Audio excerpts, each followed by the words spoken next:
กอายเนื้อจะสู้บัวหลวงนะก่อนนะไปดูกันอีกนะ ไปแล้วนะเขาบอกหาเขาบอกหลอกการกันนี้ บัวหลวงบัวหลวงน้องหลาบัวหลวง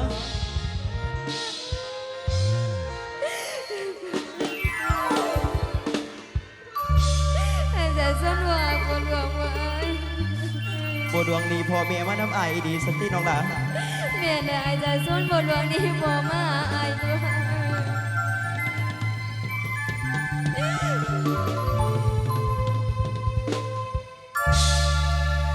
ลานายกันแม่น้องหักอายให้น้องเตรียมพ่อบ้าน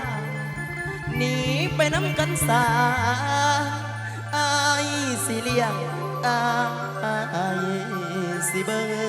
งลากันมาตั้งแต่เงินบ่มีแต่งน้องยอมทำชั่วเพราะรักเธอขอเสนอข้อนี้พี่หูอยู่ว่ามันผิดแต่หัวใจมันคิดโทษบอกว่าน้องเก่งยานเอามานี่ไกลบ้านไปน้ำกันกันฮักพี่และถึงพ่อแม่ว่าบ่ดีเป็นของกันแล้วจังคง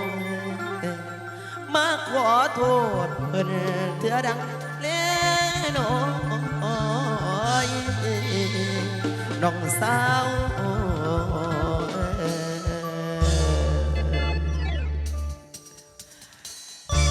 ปัดบัวดวงว่าหากไอ้กสิมาบัวหลวงไปน้องดา โดยอาย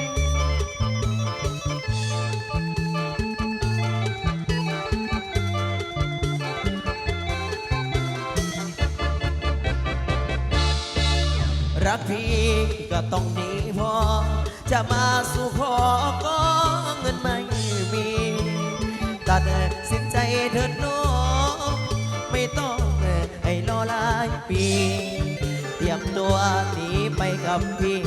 ผิดประเพณีครั้งนี้ก็ยอมรักแค่ต้องเข้าใจกันเป็นตายช่างมันเรานั้นต้องฟ้องเพื่อพี่เธอนี้ต้องยอมแม่แก้มหอมๆอยากกลัวคนนี้เห็นอ่านั่งให้ล่ะขอให้ตัดสินใจไปน้ำไอคือว่าใจจริงอยากให้ได้นะแต่เงินไอพอมี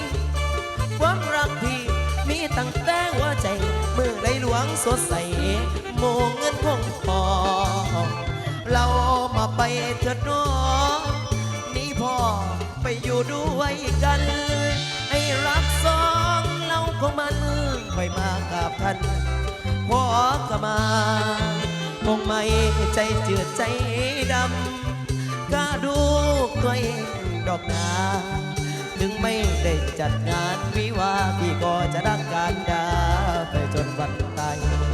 เห็นหลายนาคนที่แต่งงานกันหวังแบ่งเป็นหมื่นนอนสามคืนแล้วห่างวิมานบางหลังฝันบางคู่นั้นพอได้แต่งพอแดงก็หักแข้งกระนกกัน อยู่จนข้างบังไปบดวงไป